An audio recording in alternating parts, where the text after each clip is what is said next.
Hello. How y'all doing? Is it early for y'all, or is it just early for me? Talk to me. There we go. All right, welcome everybody. I'm Tom. I guess we don't need to do a whole lot of intro. We just heard an intro, but I'm Tom from Inc. Business Media, publisher of Inc. Magazine and various other things about entrepreneurship. With me, I don't think he needs any introduction. You guys know Dwyane Wade from his NBA career, Hall of Fame NBA career. If y'all didn't know me, thanks for acting like y'all did. Appreciate it. He's also the husband of Gabrielle Union Wade. And you probably know that he has this, as we just heard, a diversified business career going on.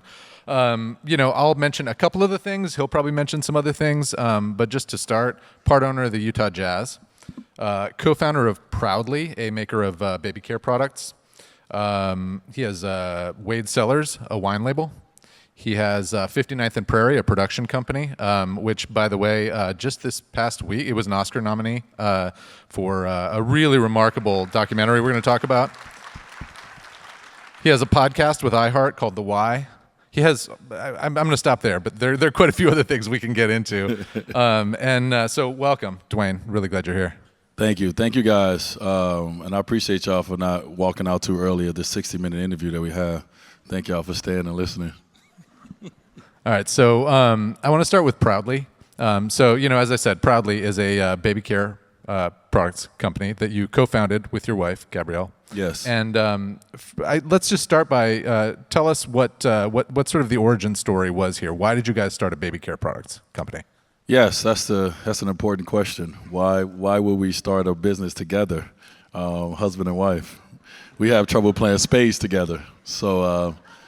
But in the midst of the pandemic that we all experienced, we had a lot of time to kind of sit and think about what it is we wanted to do. And in the midst of that, we had been blessed with our daughter Kavia James, who had just came into the world in 2019, end of 2018.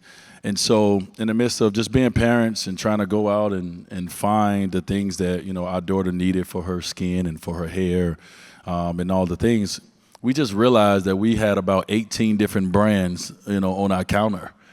And even in the midst of those 18 different brands, we were still mixing stuff together, to try to have products that will work on our melanated baby.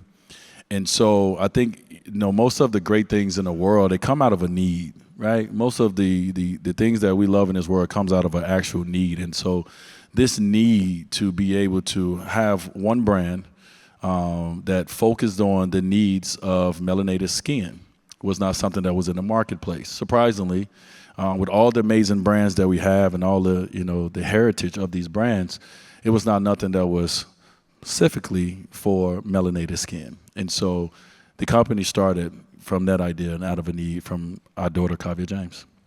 Was there something that you had to do what did you have to change about the products to make them perform the way you wanted them to perform? I mean, was this, the reason I ask is, it's sort of shocking to me that something like that didn't exist. Yeah. And did it not exist for any technical reasons or because there's just sort of such an oversight in the market? I think now, as we look at now 2024, the percentage of, the world as we go forward, now we got 50.2% of our babies is, now a part of this melanated skin category. It wasn't that way. Minorities had a very small percentage of the world, and now it's, we're multiplying, we're growing. And so I'm thankful that, actually kind of thankful that it wasn't. It gave us something, to see if we can, set out and accomplish. But I think it's knowing that our skin is different, Tom. Like, I didn't grow up knowing anything really. I just would put Vaseline on my face and in my hair and on my body because that's what my grandma, that's what they did. And, once you get older, you start growing, especially when you have kids, you get a little bit more like, okay, what's going on my baby skin? What's going on my baby hair? And so I guess some of the things that we deal with is, outside of acne, we deal with eczema, we deal with cradle cap, we deal with dry skin. Melanated skin is drier, it'd be drier than your skin, Tom. And so once we started doing the market research, then we started going out and seeing, okay, what are the things that are needed to be able to help our skin be healthy? What is needed for our hair? And just an example, as a dad, I have no idea what I'm doing, right? Like, I don't know what I'm doing when it's just me and Kavi. I'm sitting there and I'm like, okay, I got to wash your hair. I don't know what to do. So I'm just going to grab anything normally, right, to just put in your hair. But going through this process, I learned where heavy conditioner goes and where medium conditioner goes, and understanding that all hair is not made equally, even on one set of head. Right, my daughter may need heavy hair, she may need mild hair because she has coil and curls, or she had curls and waves. And so really just educating ourselves on the market and on ourselves, things that we didn't know even growing up. So since you got into Target stores very quickly, the company is growing. Have you uncovered in that process other opportunities that sort of faced a similar gap in the market? I think within our own brand, we started off with diapers, right? We started we want to create diapers, we want to create, these lotions, these oils, and I think from there the marketplace told us what we needed to focus on first. And so, we have some of our best products is, one of our best products is the all over balm that we have in our brand, which won some awards already. But also too, in the midst of that, we started a hair care line, and like we're a new brand. Which when you got a new brand and you're trying to put all these products out, and you're trying to be in obviously Targets and all these different places, it could be very confusing. But we try to listen to the feedback that was given to us. So I think in our own brand, we found out where we need to focus. Where we really need to focus this abilities that we have to go out and make sure that we're bringing this to the market. And people was telling us, hey, we need this, we need that. Our babies need hair, we need better conditioning, we need better shampoo, we need these things. And so we try to focus on, where the audience is telling us to go. You're talking about as a father learning to, in this process, like how to wash hair, how to use this product. Has this process opened your eyes to sort of new elements of being a father that you hadn't sort of realized before? Because you've been a father for a while. Yeah, I got a 22-year-old son. I've been a father for my whole life. So what have you learned more recently now in this Proudly experience? I didn't know what the hell I was doing. But like most parents, we learn. I guess the biggest thing is what I've continued to learn as a parent is it's not, there's no blueprint, there's no one way. I think it is like when we have one kid, we just like, all right, we're just going to do that for the second and third, fourth, however many you have. But one thing I'm learning as a parent is definitely not one way to be. And, what I taught Zaire, what I thought I taught Zaire, it doesn't work for Zaya. It doesn't work for Xavier. It doesn't work for Kavia. And so I think I've learned, that I don't know everything. You're a role model, though. Like you're a man that a lot of people look up to, a lot of men look up to. Does this process of putting a product in the market, that a baby care product, and putting yourself out there as a father in a sort of a commercial way, does that change how you think of yourself as a role model, as a father? No, I feel like dads, like we here too. Like we give our mothers all the love and respect that they need and deserve, for sure. But like dads, we here too. You know what I mean? And also too, we don't want to, as a father, and this is one thing that if I bring anything to the Proudly brand, I'm like, yo, can you make this easy for dads? Like, let's make sure we break the steps down, because that moment when you have to watch your daughter, or you have to watch your son, or you have to watch your child, you want to show up. You don't want your wife to come back and be like, you have no idea what you're doing. And that's a whole, so like, I'm like, we here. And, I'm someone who, I'm very busy as a few of these things said, but I'm all about my kids. Like I'm in love with my kids. And so I want to make sure that, I have all the tools I need to be able to be a great parent in that moment when I need to be. And so even starting Proudly, it was important for me to be like, okay, but for the dads, can we do this? Can we have this? So yeah, I think it's just made me a more in tune father in a sense, but still got a lot to learn. Okay, one more question on the Proudly subject. You mentioned at the start, you made the decision to start this with your wife. Can we talk a little bit about working with your wife on something like My this? wife's On not a here, is startup. she? That's a lot of work. How do you guys do it? How do you guys share? How do you guys make decisions together? How do you guys share responsibilities? Like, has that been a real learning process in your relationship? To be honest, yes. I'm an honest person. To be honest, it has been. I mean, I've been a part of so many brands, but I've been a part of them myself. And so normally, what I think and obviously what, my team thinks, that's what we go with. Well, it doesn't work like that when you're starting with your wife. It's what she thinks is what you go with.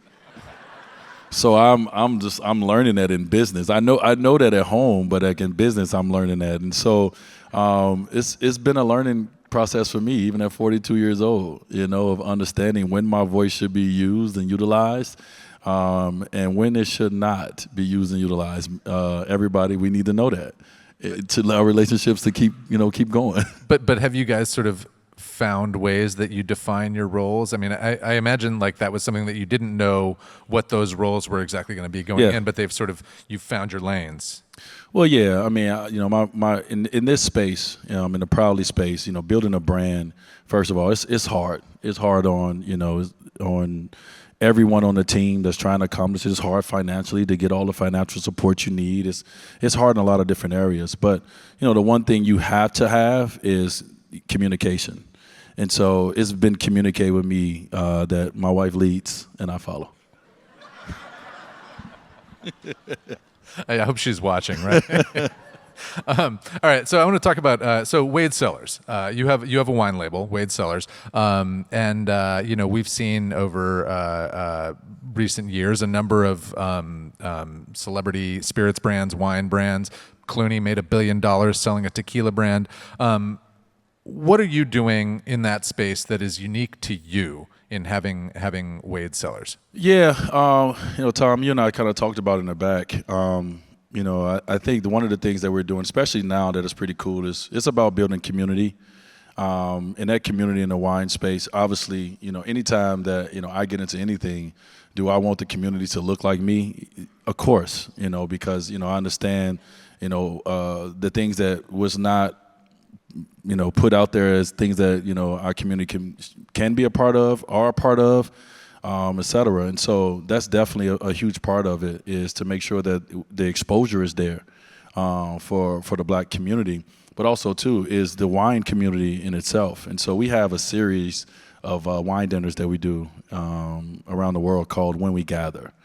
And to me, that's important, right? To have moments that when we gather together, nothing else matters, right? But this wine and this food. And so we team up with Black chefs around the world, Black somms, and we create these events, these communities, these environments of when we gather together. And it's a great night that we have every time we do it. That to sit down and enjoy food, to enjoy wine, to understand the pairings of certain things, and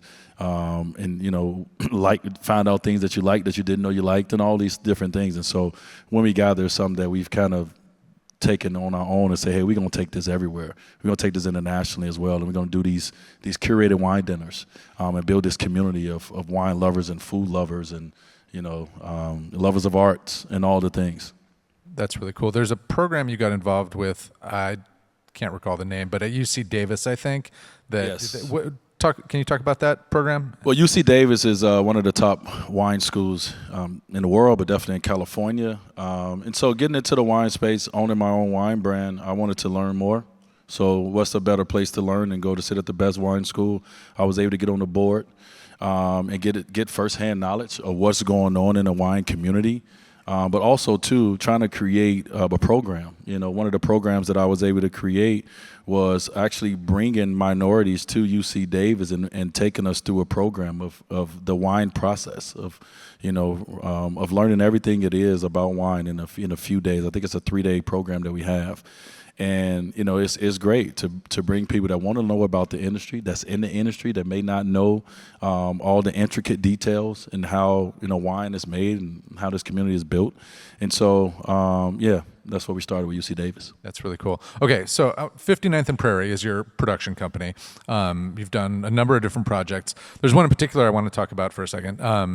Has everybody here, or have folks here seen the documentary The Barber of Little Rock? Has anybody watched this?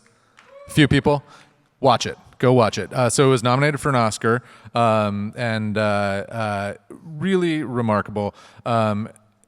Let's start with, can you just kind of give the audience a quick overview of what Barber of Little Rock is about? Yes. So I have a production company called 59th and Prairie. 59th and Prairie is a street that I grew up on in Chicago, Illinois. On the low end, yeah. And so, I want to represent that community. And in doing that, there's different ways to do that. But one way to do it is the story that we got behind is called Barber of Little Rock. It's a guy named Arlo Washington, who the story follows, and it's a short documentary.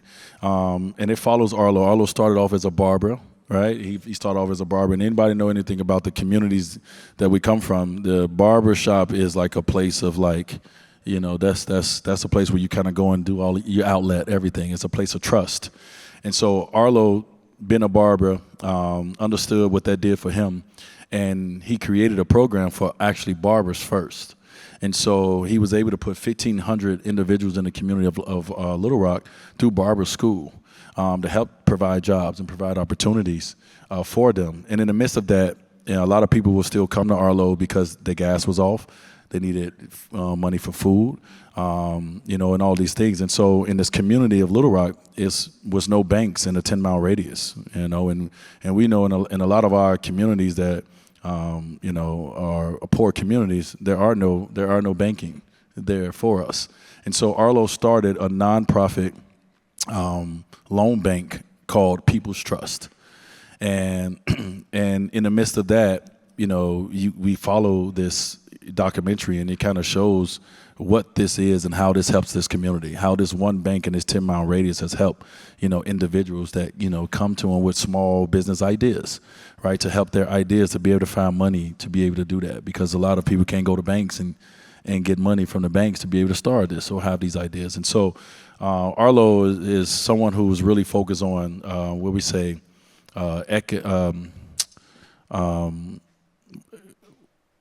economic mobility, and he focused on understanding that systematically we've been shut out of the financial system in our communities. And so how are we going to be able to get funds into the community? And so that's what the documentary follows. I'm sorry, I gave y'all a long answer. It follows the journey of Arlo Washington and the community of Little Rock. It's really fascinating. I really encourage everybody to go watch it. And it's one of these things, this issue, like that we all sort of, I think, understand directionally that this exists, but there are some stats that come out in the movie that when you hear them, it's shocking. So one of them that struck me was, let's see if I get this right, the average household wealth of white families in this country is 7 times that of the average household wealth of black families in this country. So it's talking, and that's sort of the starting point of the film is the racial wealth gap in this country, and we see it like really, really starkly in Little Rock. You see, like as you were saying, there's like no banks within a 10 mile radius, yeah. And then you go across the river or whatever it is, a couple miles away to this nice neighborhood where there's like 14 banks within a few blocks. Yeah, we got liquor stores, we got churches. Ain't no banks. It's nothing in the community that's providing the opportunity for us. And so, yes, this racial wealth gap that, obviously which we follow and talk about. Like sometimes we speak on it and people is like, oh, okay. But sometimes you got to see it. And I think, everyone who was able to follow the Barber of Little Rock, obviously getting nominated for an Oscar was because, this story was very, once people saw it, it hit the heartstrings. Now it's about, okay, how are we going to continue what do we do?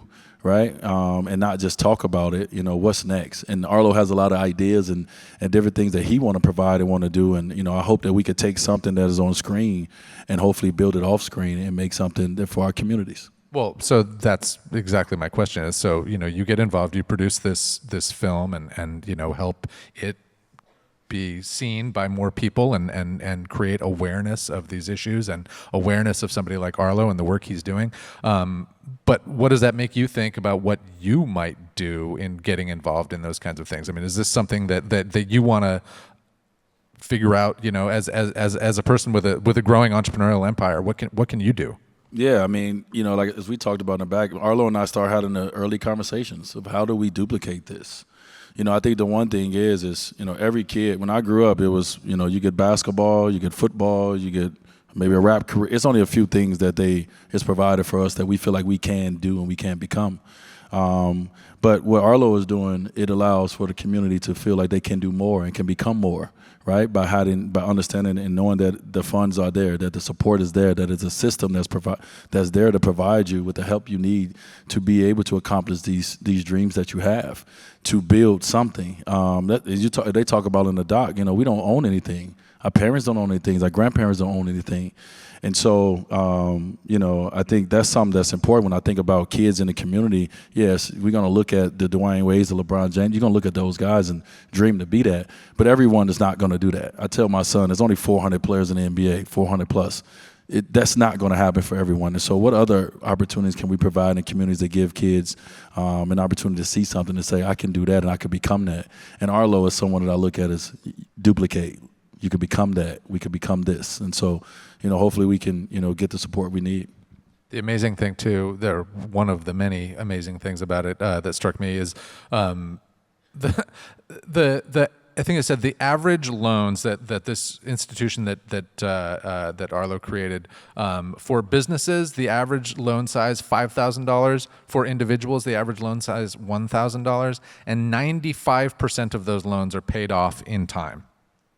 So these are this isn't even talking about getting everybody home ownership and creating generational wealth. This is talking about just getting people in the game, right? Yeah, getting some people by. It's so many different ways and reasons why this was created. Obviously we talk about the businesses, but some of it was created just to pay light bills, just to be able to get you by. And so, that's the community that I grew up in. I'm sure I can't see everybody in here, but I've heard a couple. Like I said, the South Side. This is something common, right, in our communities, and we don't want it to be common for our kids forever. As parents, you try to tell your kids as much as you can that there's no boundaries on their future, but it is. In our community, it's a lot of boundaries, on your future. A lot of things that are set to derail you. And so, what we wanted to do with our production company is one, we wanted to be able to tell these stories.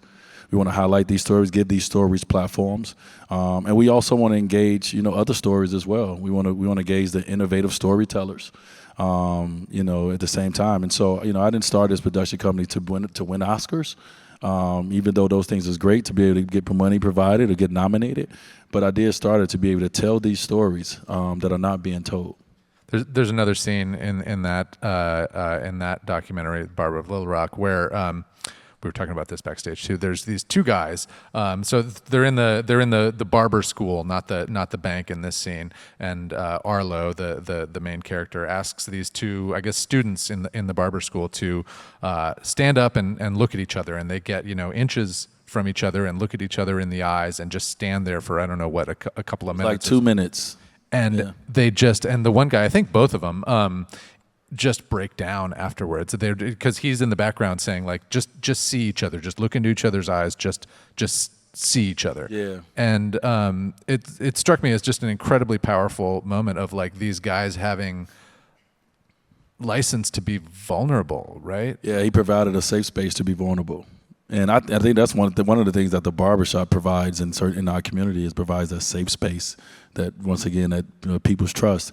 But he provided in that moment a safe space to be vulnerable. And I don't know if you ever done. I don't know if anybody ever done it. But it's hard to look at somebody in the eye for 2 minutes straight, this close. If it's not your loved one that that you're intimate with, it's hard to look at someone that close. And so two individual men that know each other but don't know each other to be that close to each other.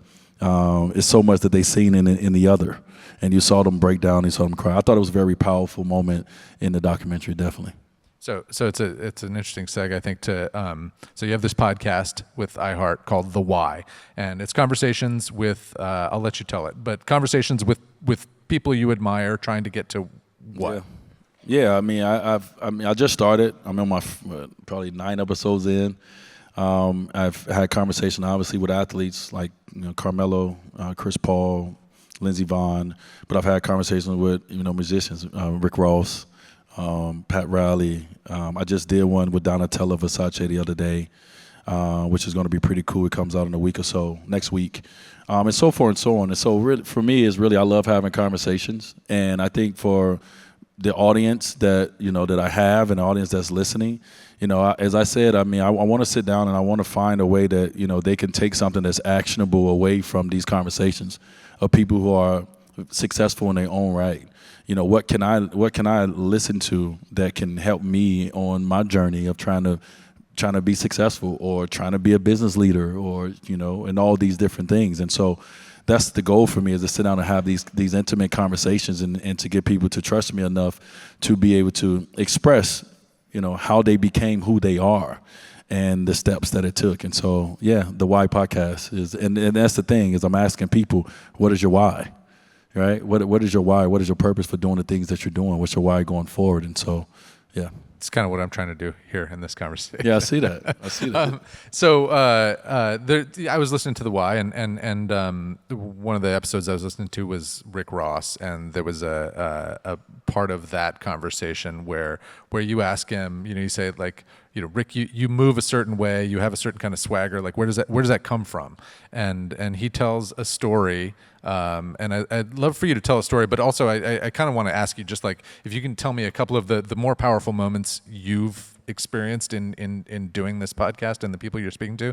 But let's start with that Rick Ross moment. Yeah, I think what's cool about that one, and the reason you brought it up, was because Rick Ross is a character that Rick Ross, he's portrayed as Rick Ross. That's not his real name. That's not his government name.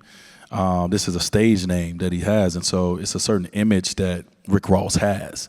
And I was trying to get to the person, right? The person that before he became Ross, like, how did you become this person? And so he started talking about that kid that everyone called that fat little boy, that fat kid, and how he had to create this visual, this image of himself, how he had to believe in himself in a certain way to kind of get everybody off him. Because kids are very, we know how kids are. They're hard on each other, and so he created this swagger, this style, this way of being to make him a cool fat guy. You know what I mean? Not the corny fat guy in a sense, right? And so just trying to get to the meat of who you are, who you were, and how did you end up getting to this place where you are this person that we know as the biggest, as Rick Ross, this amazing artist. Can you talk about some? Donatella Versace, or some of the other people you've talked to, Pat Riley. These people have just these huge personas, right? Can you give us a couple other examples of where you kind of were able to like drill down to the essence and get something really real from them? Yeah, I don't know I think it's all dependent on who is the listener and what you're listening for. I think, like, once again, for me, it's all about asking questions to these individuals because I admire, their accomplishments and how they got to where they've gotten to, whether it's through style, whether it's through music, whether it's through sport. We admire people from afar. And so to be able to sit across from these legends in their respective, industries and just see how have you become Pat Riley? How did you wasn't good in the NBA. Right, like you wasn't a good basketball player in the NBA, but what was your thing in the NBA? How did you win championships? How did you stick? And he started talking about Jerry West and how he became that guy that would run in conditioning with Jerry West all year and be the guy that's on him in practice, and all these things is like that. You kind of get to see why Pat Riley is the president owner of the Heat that he is, and why the Heat has a certain kind of system that everyone is trying to duplicate. Right? And so you kind of see where that comes from. It comes from his journey through sports. And so just trying to find these ways in to try to understand these individual greats. Did you like Winning Time? I did like Winning Time. Yeah. It was a really fun show. I was a fan. That first season especially to me was just amazing. I wasn't in it, so it was good. When you're not in it, you can just enjoy it. So if they come out with one on the Heat, then we'll see how they portray me. See if I like it. I may not like it. I may be like Jerry West. Like, no, I don't like that. That's not me. Who's your dream guest on the podcast? My dream guest? I don't know if I have a dream guest yet. I just want to sit across from people who want to be expressive, who want to, be able to, help someone that's in need of, the message that they have inside of them. We all have a message inside of us for others, and so it's about who can share it the best. And so I don't know. I just want to continue to keep making sure that it's as diverse as possible. I want all kind of conversations, on my podcast, and not just one. Like, I know I can interview sports guys because we have so much in common, but I want to sit across from people that I don't have anything in common with. I want to sit across from Tom and find out that, you live in Phoenix and your community that you grew up in, and how does it similar or different from mine. And so that's what interests me, is learning what I don't know and not just going through life with what I do know and thinking that that's it.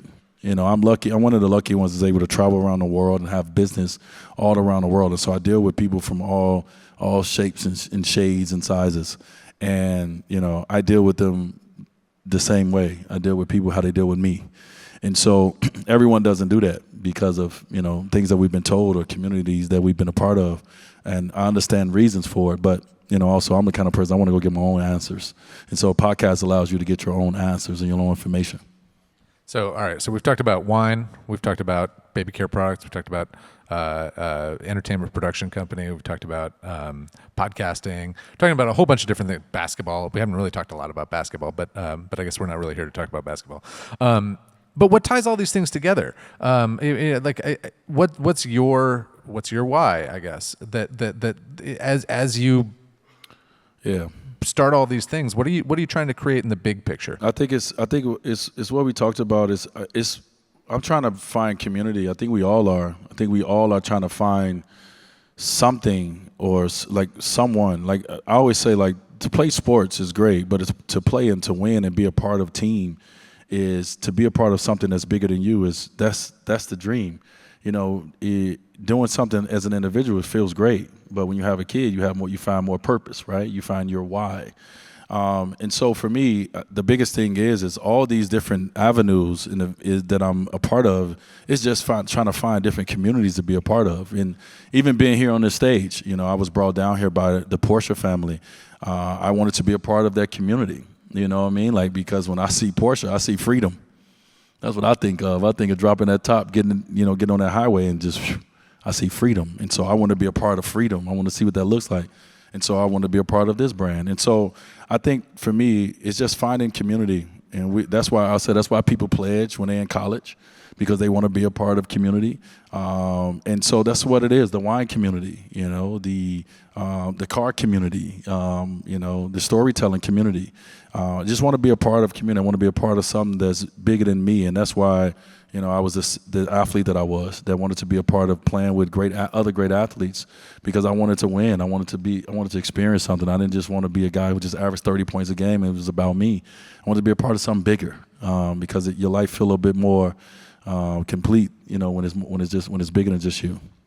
It's kind of a cool way to think about being a basketball star, right? Like, I mean, you are, for the community, for the city of Miami, you were this like rallying point for the community, right? Like you're like a figure that brings people together. And Yes. did you think about yourself and like a certain kind of responsibility that you held during your playing career as that kind of a like community like magnet?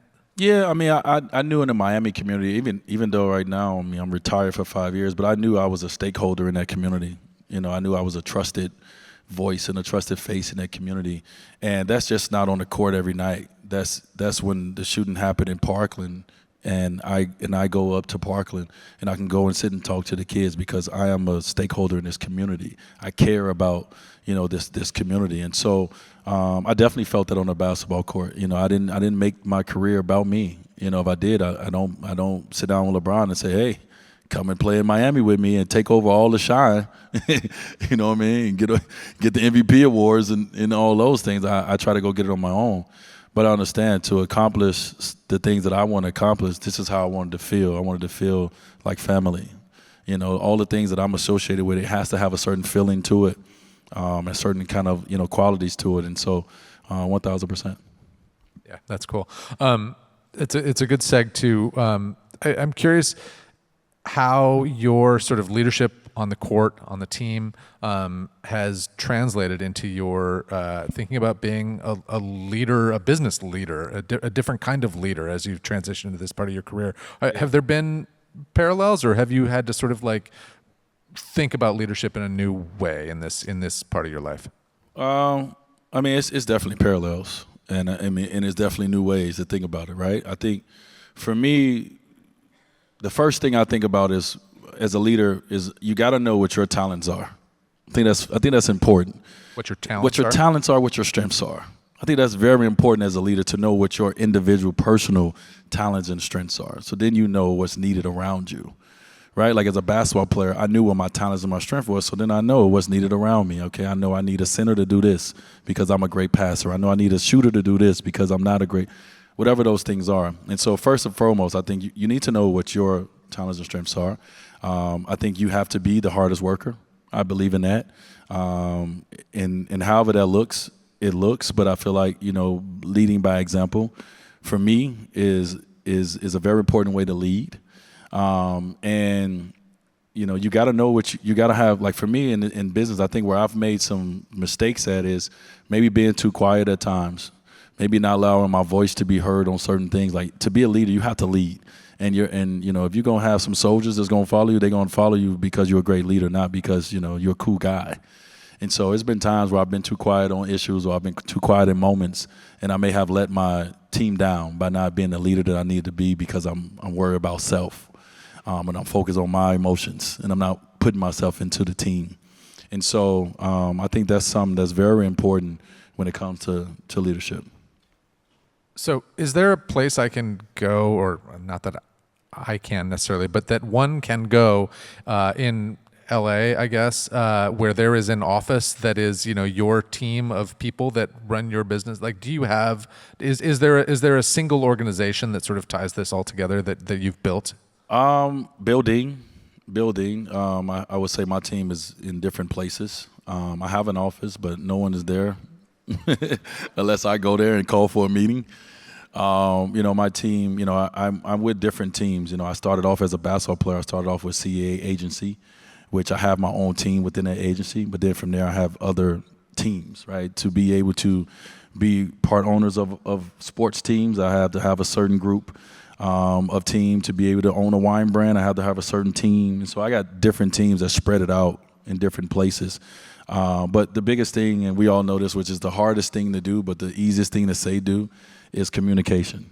And I think the one thing that I've learned in this side of it is the communication is even more important than even on the basketball floor. Communication is important on the basketball floor, but I can show you by my work more so than anything. I can show you by my efforts and how hard I run back on defense, how hard I'm playing on defense, how, what am I doing in practice. But here, you got to communicate because everyone is everywhere. And it's multiple businesses that I'm a part of. I'm not just doing one thing. And so communication is probably is going to be your greatest asset when it comes to leadership and when it comes to business, obviously. Relationships. What's your routine like now? I mean, I'm trying What's to that? What's your routine like? I'm trying to imagine having that many businesses going, and just sort of knowing how much I get blown up with the couple things I have going on, and how hard it is to keep those balls in the air. How do you do it? Like, can we just get down to like tactics? How do you like literally, like, I mean, are you up at 4 a.m. and and just working 16 hours a day, like answering emails, or like what do you do? Yeah, it looks different. Life just looks different every day. I tell people I'm lucky because I get to get up every day and create the day that I want it to be, or create the life that I want. But I'm doing it daily. We make plans for the future. We live in a moment, and we try to learn from the past. But this is a daily thing, and so I get to get up every day and create that. What does that look like for me? And so it's no routine. Like when I'm able to be in a routine where I'm home and I'm able to get up in the morning, go to yoga, get back, be at school drop off, these things. I love that, but I just came back from China for 2 weeks, and I was in Dubai for 2 weeks before that, and I was at All-Star. I've been on the road for about, a month. And so then I went back home. I was at the Oscars, and now I'm here on stage. And then I go back and we continue.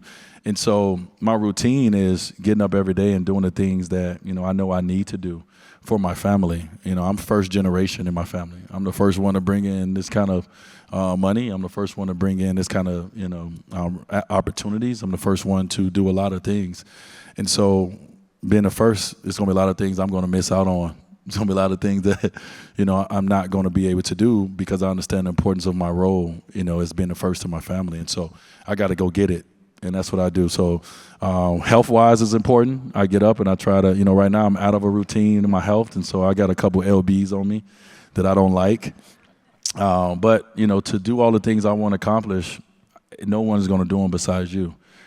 I can't call down shots from the penthouse and say, hey, give me this. I want to do this. I want to do that.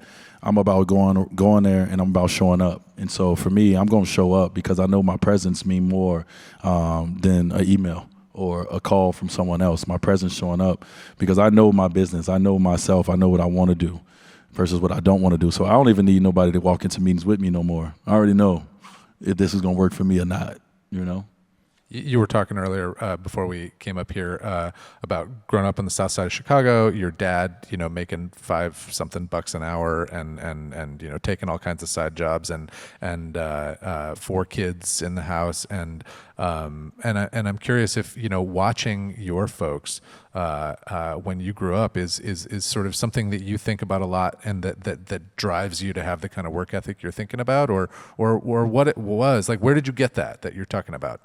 Being the hardest working guy in the room. It's just a fear of, it's a fear you carry. When you grew up, a certain way, you grow up poor.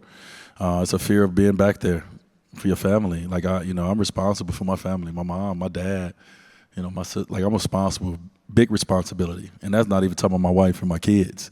And I take that responsibility as for what it is. It's mine, and I try to do the best I can with it. But yes, I definitely learned. I used to watch my dad get up, no matter what night my dad had, and I say that loosely, he got up every morning at 5 a.m. He went to work. I had to drive him to work. When I was 12 years old, I was driving my dad to the train station, trying not to get caught by the police on the way back home. Because that's just how you got to do it. I was next in line. And so I learned a lot by watching my dad in his own way, the job that he had delivering, all these boxes down in Chicago to these different corporations. But he got up every day and he took it seriously. Every Friday he dressed up. I had to get up and iron his suit. So I know, right? So I learned a lot of things about work and about providing for your family. And you just do, and if you want to complain, go complain in therapy somewhere or get with your homies and go complain. But we got to get up every day and we got to provide. And so that's what I do. And, the world has opened up for me and so many doors have opened. And I'm someone who's not afraid to walk through those doors. Doesn't mean I deserve to stay in all those rooms, but I'm not afraid to walk through those doors. And if I get in the door and that door is not just for me and it's for others, I'm the one who got to kick that foot in that door and let others walk in. I'm not selfish with things that, are not just for me. What are your... No, thank you.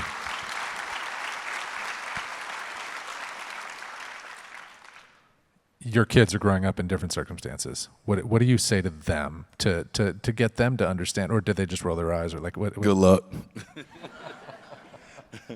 Zaire's 22, Kavia's 5, and Zaya's 16, Xavier's 10. Like I'm in every generation almost. Some of the stuff is like same stuff. I'm like, wait, we still doing this? But really just raising them where they at and where we at that time, and Kavia's life is way different than Zaire's life. I had Zaire, I was in college hustling, trying to make something of myself. I had to take Zaire to the gym with me at midnight. So that was my parenting duties was you got Zaire today, but I'm trying to get some extra work in. So he had to go to the gym with me, right? Kavia don't have to do that. Kavia has 2 parents who have careers and lives and, make a very good living, and her journey is different, but doesn't mean her journey won't be complicated and hard in her own way. And so just really understanding for me, like my job is to make sure that I can help my kids get to leading their life as soon as possible. I have too many to want to lead their lives for too long. And so my job is to try to raise them to be able to lead their life as soon as possible. My 16-year-old, she's off. I'm looking at, she's off leading her life from school to, business and all the things she do. She's the leader on the email. She's the one that's setting the calls. And so my job is to help them learn how to lead their life as soon as possible, because that's what they're going to have to do. They're going to have to know how to lead their own individual lives before you add anybody to that, any partner or any kids. You got to know how to lead your own first. I have a couple other questions for you. We're going to open it up to audience questions in a little bit. There's on the app you can ask questions, and I think there are already some questions coming in. But somebody asked me, I've been on Shark Tank. I haven't. What's that? Somebody asked me as I've been on Shark Tank. Let's get to that one in a minute. And you can vote up the questions, and so if you want to see something asked, please get on there. But first, one or two other things. Do you have a role model in business that you sort of look to and kind of want to learn from and maybe emulate? Yeah, I have a few. I think one of my first ones that I talk about him a lot is Magic Johnson. And I think the reason I looked at Magic, one, was because of being a former athlete and amazing, one of the greatest players ever played, but has really turned his business portfolio upside down. And it's amazing to see it. So if you look at some of the things I'm doing, I'm following suit of a lot of guys. Like, even with Jordan, I have my own shoe brand. I'm following suit of a lot of guys. So the blueprint is laid too, and you want to make sure you follow the blueprint that was laid. And so I'm doing some of those things, but I would say, Magic, Shaq. Shaq is one of those guys as well for me as a former teammate. But look at him. Look how he's taken the brand of Shaq and it's made it an empire. And not just for him, obviously, right? And so I look at all these individuals before me and I say, okay, all right, I see what you're doing, and how can I add that ingredients to what I want to do? Does it fit? And if it fits, I try to follow the mold. That's cool.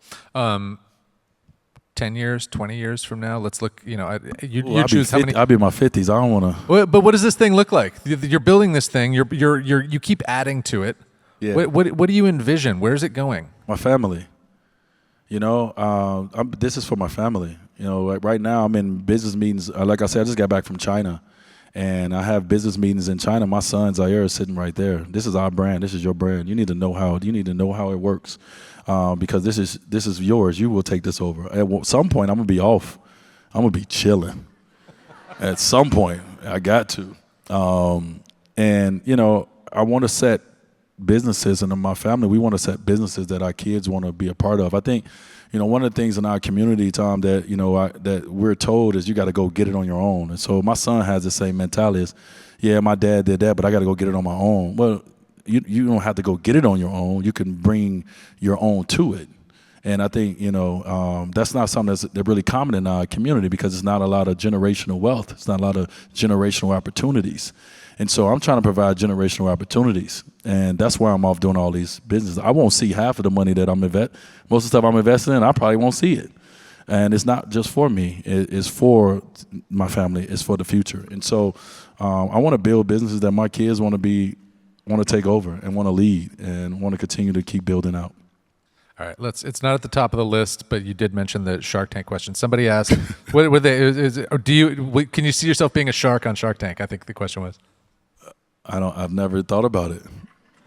Could you see yourself being a shark on I don't know. I mean, I think I don't know if my business portfolio is that extensive yet. But I don't know. I never thought about it. Good question. They never asked me, so. And Mark Cuban's on the show because they never asked me, that Dallas, Miami. I think he's quitting, though, isn't he? Yeah, I may get a call then. Slide in there. Yeah, I may get a slide. They wouldn't call me while Mark Cuban was on the show. We just started speaking recently, so. All right, you want to start at the top of the list here? Why don't we trade off? I'll read the first one, and then you can take the next one. First one says, what kinds of other impactful messages are you looking to promote in future productions with your company? Is that you think that's talking about my 59th and Prairie? I think the production company. Yeah. Yeah. I think it's in the question is what's impactful. That's the stories that we are looking for. We talked about Barber of Little Rock, but also too we just got done with Netflix. We just got done doing a documentary called Dads. as well. It's impactful in the community in the community that we are part of, in the LGBT community. It was impactful to see dads that all go on this fishing trip, all find a community to be able to talk about things that everybody don't want to talk about, in this world. And so I want to keep finding the stories that are impactful, the ones that most people don't want to attach themselves to, and I want to attach myself to it. Because there's so many different communities out here, and there's so many different voices that needs to be heard. And I've always been a person that's tried to be the voice for the voiceless, because I understand that I have this, and this right here is a very powerful instrument in the world. It's called a microphone. And so I try to use my microphone a lot of spaces for the voiceless, and so that would be something. All right, your turn. Next one. Choose one, whichever you like. After you retire from basketball, what do you miss the most? That salary was great. I can't even hold you. That's what we're really working on here, isn't it? That was amazing. I tell people from a basketball player standpoint, what I miss is I miss those moments of having that ball in my hand, and it's a few seconds left on the clock. I talk about it. I think it might come out today on my podcast. I got a lot of stories I talk about, but I talk about it's nothing like being at the top of the key with 10 seconds and it's counting down, and you at Madison Square Garden. You're on one of the biggest stages in the world, and everything is controlled by you. So I miss the control of showing up in that moment, right? Having that ball and the clock is winding down, and it's 5, 4, 3, and I get to control everyone. I get to control your night. If I make this shot, if you're a Heat fan, you're going to have a hell of a night. If I miss this shot and you're a Heat fan, that beer ain't going to taste as good. You're going to be pissed. But, one thing I do miss is I miss having the ability to be able to be under control and be in control in chaotic situations. And that's a talent. And to be in chaos and to be in control of it is a talent. And I miss that. And I used to have that in sport, where I control it, and where everything is going wild. You got 20,000 booing you, whatever the case may be. And I'm smiling on the inside because my temperature is low, my heart rate is low, because I've been here before in my mind over and over again. So I miss that. It's a lot of things to miss when it comes to it, but probably my teammates is probably the most important thing. The bus rides, the plane rides, the card games, the shit talking. I don't get to talk shit no more. You know what I mean? If I go off for 20 and a quarter, you know what I get to say to somebody? Now, what am I talking? I'm going to reach out to the Pampers brand and be like, yo, Prowley's coming for you. Like, what am I doing? Like, yes, you know what I mean? Yes, you were going to do that. Right, that's what I'm going to do. I'm going to go on Twitter and say, yo, all these wine brands, I can't. So I miss the ability of being able to, how many kids is in here? I miss that ability to be able to put it on somebody, and be able to let them know I'm doing it. All right, we're all here to see Dwyane go after Pampers. It's gonna happen. Pampers, we coming. Pampers been around for 100,000 years. They ain't worried about us. All right, my turn. What do you think is the most efficient/effective way to introduce financial wellness and services to our underserved communities? That's a great question that I'm sure I might not have the total answer to.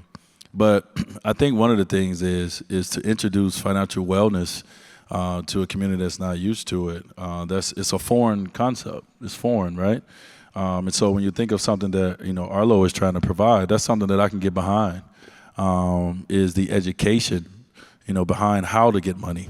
Like, right? How do we get money into our communities outside of someone going, making money and giving money back? How else can we provide money into our community? And so I think what we talked about, what Arlo's doing is one way.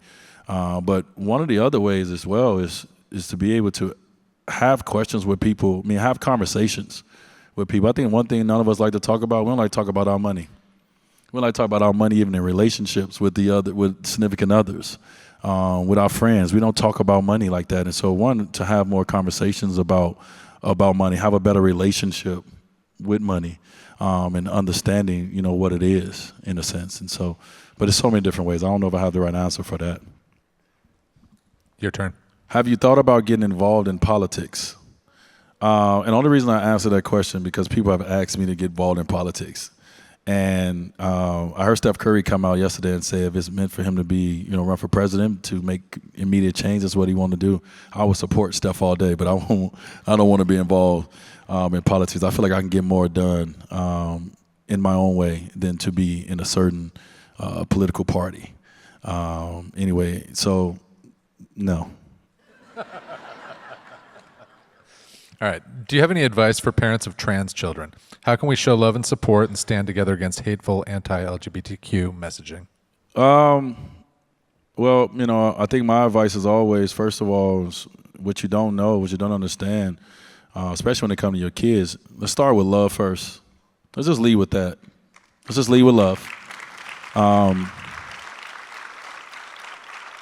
I think, one of the most narcissistic things that we all do is try to create a mini version of ourselves. That is the most narcissistic thing that we can do, is create a mini version of ourselves, right? We want our kids to look like us, to walk like us, do everything we did. And once you become a parent, you may get one kid that does that, but you're going to get kids that's not going to be just like you, or they're going to get a little bit of you, but they're going to get more of your partner or whatever, right? The mix. And so, I think the first thing to do is what I didn't understand when my child came home, my daughter came home, and and started telling me about her being a part of this community. I just immediately went to love. Okay, this is my child. I love you. Now let me get to understand you. Let me get to understand the words and and the definitions of this and what I don't know, because I did not grow up in a community that talked about. We made fun of the word gay. That was something that was used as a joke, right? Because we were not knowledgeable, on it. And so I didn't know anything about it until my daughter came home. And so I started with love, and then from there we started asking questions. Not only to her, to friends, to doctors. Going to find our own. Obviously we have so much technology out here that you to find your own, and so. That's my biggest thing, is understanding that my daughter is not trying to make her life hard. Like she's not coming home telling me something to make her life even harder. She's a black kid in America. That is hard enough, and let's add on transgender to that. And that's even harder. And so you know who you are, and respect your kids for knowing internally who they are, and help them, throughout this journey and this process to get to the answers that they're looking for. And I think that's our job as parents, is to help them, get to their answers that they're looking for their own individual life. It's not your life. You have a role, but your role isn't to make their life yours. And that's would be my advice. Great.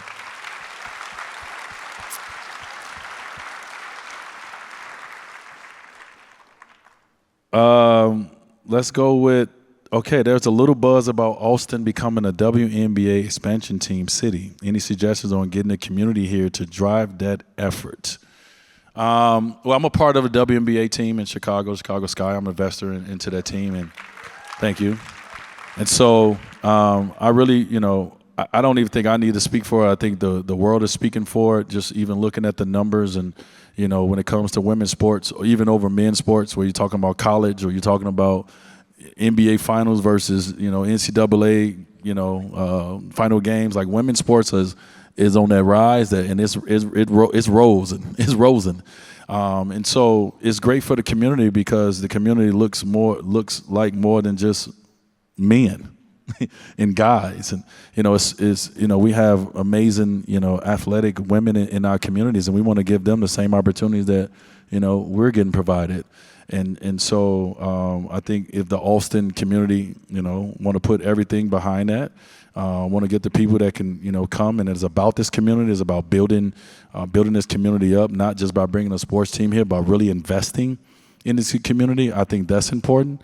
You want to be able to provide jobs and provide opportunities here, but I think it'll be great. I hope we have a WNBA team just as well as we want an NBA team all around the world. We need WNBA teams everywhere as well, because if you're looking at it, it's good for the brand, it's good for the kids, it's good for our future, that everyone has a place that they look at and can see themselves at, and I think that's what's important. All right. Last question, lightning round. We've been up here for an hour. We've barely touched on your playing career. So there's a question here. Lifelong Heat fan. What's your favorite Heat on-court moment? That's tough. That was nice. Respect. I mean, I guess winning the championship. You know, you work your butt off, you know, and to do that, and it's very hard. And you guys see some of your favorite teams and favorite cities; they've never won a championship before, and it's not because they haven't had great players, or you know, it's not just bad luck. It's just hard to put together championship teams. It's hard for each individual on that team to understand what it takes to be a champion, especially when you've never been one before. So accomplishing that in 2006 for us was one of my greatest joys that I've had, because I worked my butt off to try to be the best. And so I think that would be it. But hitting that game winner versus Chicago and jumping up on the stands and saying, "This is my," that was one of my favorite moments too. So it's so many. Love. I see some jerseys I appreciate the love. I see some jerseys in the stands out here. I appreciate the love, Austin. We're out of time, guys. Thank you so much. Dwyane. Yeah, Tom, thank you.